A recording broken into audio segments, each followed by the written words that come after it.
CPM ഒരു വർഗീയ പാർട്ടിയാണെന്ന് കടുത്ത ശത്രുക്കൾ പോലും പറയില്ല. പലപ്പോഴും വർഗീയ സംഘടനകളുമായി തെരഞ്ഞെടുപ്പിൽ നീക്കുപോക്കുകൾ ഉണ്ടാക്കുമെന്ന ആരോപണം പലരും പറയുമെങ്കിലും കമ്മ്യൂണിസ്റ്റ് പ്രത്യയശാസ്ത്രം പിന്തുടരുന്ന പാർട്ടിയാണ് CPM എന്നതിൽ ആർക്കും ഒരഭിപ്രായ വ്യത്യാസവും ഉണ്ടാകുമെന്ന് തോന്നുന്നില്ല. BJP-ക്കാരും പറയില്ല.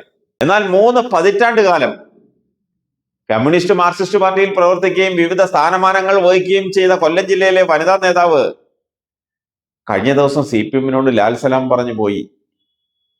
ചേർന്നതോ മുസ്ലിം ലീഗിൽ.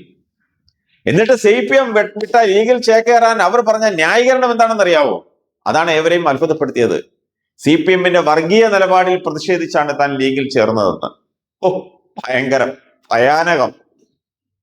നിയമസഭാ തെരഞ്ഞെടുപ്പ് അടുത്തിരിക്കെ കൊല്ലത്തെ CPM-ന് കടുത്ത ആഘാതം ഏൽപ്പിച്ച് മറ്റൊരു പ്രമുഖ വനിതാ നേതാവ് കൂടി രാജിവെച്ചത് പാർട്ടിക്ക് വൻ തിരിച്ചടിയാണ്. മുൻ കൊല്ലം ജില്ലാ പഞ്ചായത്ത് പ്രസിഡന്റ് 3 തവണ കൊട്ടാരക്കര MLA-യുമായിരുന്ന P. ഐഷ പോറ്റി. ഐഷ പോറ്റി CPM വിട്ട് കോൺഗ്രസിൽ ചേക്കേറിയതിന്റെ ആഘാതത്തിൽ നിന്ന് മുക്തമാകും മുമ്പെയാണ് പാർട്ടി ജില്ലാ കമ്മിറ്റി അംഗവും ജനാധിപത്യ മഹിളാ അസോസിയേഷൻ സംസ്ഥാന നേതാവുമായ സുജ ചന്ദ്രബാബു പാർട്ടി വിട്ട് മുസ്ലിം ലീഗിൽ ചേർന്നത്. 3 തവണ അഞ്ചൽ ഗ്രാമപഞ്ചായത്ത് പ്രസിഡന്റും 1 തവണ അഞ്ചൽ ബ്ലോക്ക് പഞ്ചായത്ത് സ്ഥിരം സമിതി അധ്യക്ഷയുമായിരുന്ന സുജ ചന്ദ്രബാബു ജനാധിപത്യ മഹിളാ അസോസിയേഷൻ മുൻ ജില്ലാ സെക്രട്ടറിയായും സംസ്ഥാന എക്സിക്യൂട്ടീവ് അംഗമായും പ്രവർത്തിച്ച സുജ ദീർഘകാലവുമായുള്ള പാർട്ടി ബന്ധമാണ് വിച്ഛേദിച്ചത്.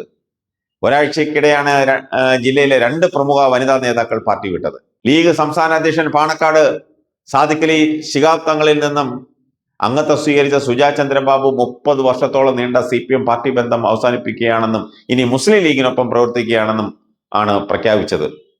മതനിരപേക്ഷ നിലപാടുകളിൽ നിന്ന് മാറിയ CPM ഇന്ന് വർഗീയ പാർട്ടിയായി മാറിയത് എന്നടക്കം ഗുരുതരമായ ആരോപണങ്ങളാണ് സുജ വെളിപ്പെടുത്തുന്നത്. തെരഞ്ഞെടുപ്പുകളിൽ കുറച്ച് വോട്ടിനു വേണ്ടി ലീഗിന് മേൽ വർഗീയത ആരോപിക്കുകയാണ്. പാർട്ടി നേതാക്കളുടെ ചവിട്ടിത്തേപ്പും ധാർഷ്ട്യവും അടുത്താണ് പാർട്ടി വിട്ടത്. പാർട്ടിയിലെ പലരെയും അവരറിയാതെ ചില നേതാക്കൾ കൈകാര്യം ചെയ്തുകൊണ്ടിരിക്കുകയാണ്. ജനങ്ങൾക്ക് വേണ്ടി എന്തെങ്കിലും ഒരു കാര്യം സാധിക്കണമെങ്കിൽ നേതാക്കളുടെ വീട്ടിൽ പോയി തൊഴുത് നിൽക്കണം. താഴെത്തട്ടിലുള്ളവരുടെ ചെറിയ കാര്യങ്ങൾ പോലും ചെയ്തു കൊടുക്കാൻ സാധിക്കുന്നില്ല. പിന്നെ ആ പാർട്ടിയിൽ നിന്നിട്ട് എന്ത് കാര്യമെന്നാണ് സുജ ചോദിക്കുന്നത്. ചേരാൻ പറ്റിയ ഏറ്റവും നല്ല പാർട്ടി ലീഗാണെന്ന് തോന്നിയതിനാലാണ് ആ പാർട്ടിയിൽ ചേരാൻ തീരുമാനിച്ചത്. എല്ലാവരെയും കണ്ടും മനസ്സിലാക്കിയും സമൂഹത്തിന് ആവശ്യമായ കാര്യങ്ങൾ ചെയ്യുന്ന പാർട്ടിയാണ് പോലും ലീഗ്. അവരുടെ നിലപാടുകളാണ് ലീഗിലേക്ക് തന്നെ ആകർഷിച്ചതെന്നും സുജ ചന്ദ്രബാബു പറഞ്ഞു. ഇക്കഴിഞ്ഞ തദ്ദേശ തെരഞ്ഞെടുപ്പിൽ ജില്ലയിൽ പാർട്ടിക്കേറ്റ തിരിച്ചടിയെക്കുറിച്ച് വിശദീകരിക്കാൻ ഏറെ ബുദ്ധിമുട്ടുന്നതിനിടെയാണ് 2 പ്രമുഖ വനിതാ നേതാക്കൾ പാർട്ടിക്കെതിരെ ആരോപണങ്ങൾ ഉന്നയിച്ച് മറ്റ് 2 പ്രതിപക്ഷ പാർട്ടികളിലേക്ക് ചേക്കേറിയത്. വരുന്ന നിയമസഭാ തെരഞ്ഞെടുപ്പിൽ കൊല്ലം ജില്ലയിലെ പല മണ്ഡലങ്ങളും CPM-നെ കൈവിടും. ജില്ലയിൽ CPM ആധിപത്യം തകരുമെന്നാണ് രാഷ്ട്രീയ നിരീക്ഷകർ വിലയിരുത്തുന്നത്. ഏതായാലും തെരഞ്ഞെടുപ്പ് അടുത്തു. കാര്യങ്ങൾ ഇത്രത്തോളമായി. നമുക്ക് കാത്തിരുന്ന് കാണാം.